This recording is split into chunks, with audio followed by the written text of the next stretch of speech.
Hi అండి. Welcome to our channel Shiva Reddy Pagadala. Already మన రాష్ట్రము విడిపోయినప్పటికీ క్యాపిటల్ లేదు. ఒక మంచి ఇన్కమ్ జనరేట్ చేసే సిటీ లేదు. సోర్స్ లేదు. రకరకాల అప్పులతోటి ఉన్నాం. ఈ 10 ఏళ్లలో ఇంకా అప్పుల ఊబిలోకి కూరుకుపోయి ఉన్నాం. సరే, ఇంత అప్పుల ఊబిలో కూరుకుపోయి ఉండి ఆర్థిక వ్యవస్థ చిన్నాభిన్నమై ఉన్నా కానీ ఏదో అప్పులతో లాక్కుపోతున్నాం. అయినా కానీ ఇంత దరిద్రమైన ఈ స్థితిలో కూడా మన వాళ్ళకి అంతో ఎంతో ఇన్కమ్ వస్తున్నది ఏంటంటే జిఎస్టీల ద్వారా. నేను కూడా ఒక వీడియో చేశాను అనమాట. ఈ మధ్య కాలంలో మళ్ళీ జిఎస్టీలు పెరిగాయి. ఈ గవర్నమెంట్ రాగానే పెరగటం వల్ల ఆంధ్రప్రదేశ్లో కాస్త వృద్ధి కనిపిస్తుంది అని నేను చేశాను. కాకపోతే మళ్ళీ ఏమైంది, సడన్ షాక్ అనమాట.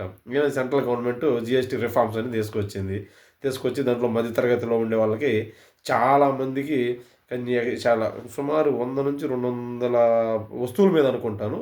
ఆ లిస్ట్ అంతే ఇప్పుడు నేను చదవలేను. ఎక్సెప్షన్స్ ఇచ్చింది. ఆ ఎక్సెప్షన్స్ ఇవ్వటం వల్ల ఏమైంది, జిఎస్టీ అనేది వసూళ్ళు అనేది తగ్గిపోయినాయి.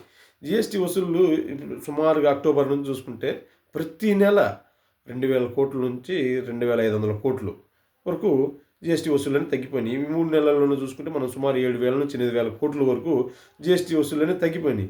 జిఎస్టీ వసూలు తగ్గిపోతున్న కొద్దీ మళ్ళీ అప్పుల కోసం వెంపర్లాడాల్సి వస్తుంది.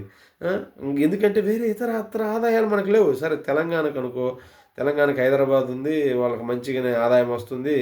ఇంకా పక్కన తమిళనాడు తీసుకున్నా, కర్ణాటక తీసుకున్నా వాళ్ళకి ఆల్రెడీ డెవలప్డ్ సిటీస్ ఉన్నాయన్నమాట. దానివల్ల వాళ్ళకి ఆదాయం వస్తుంది. కాస్త ఈ జిఎస్టీ రిఫార్మ్స్ వల్ల వాళ్ళకి కాస్త దెబ్బ తిన్నప్పటికీ మనంత ఎఫెక్ట్ అయితే లేదు. మనకు మహా అంటే ఏముందండి, వైజాగ్ ఉంది.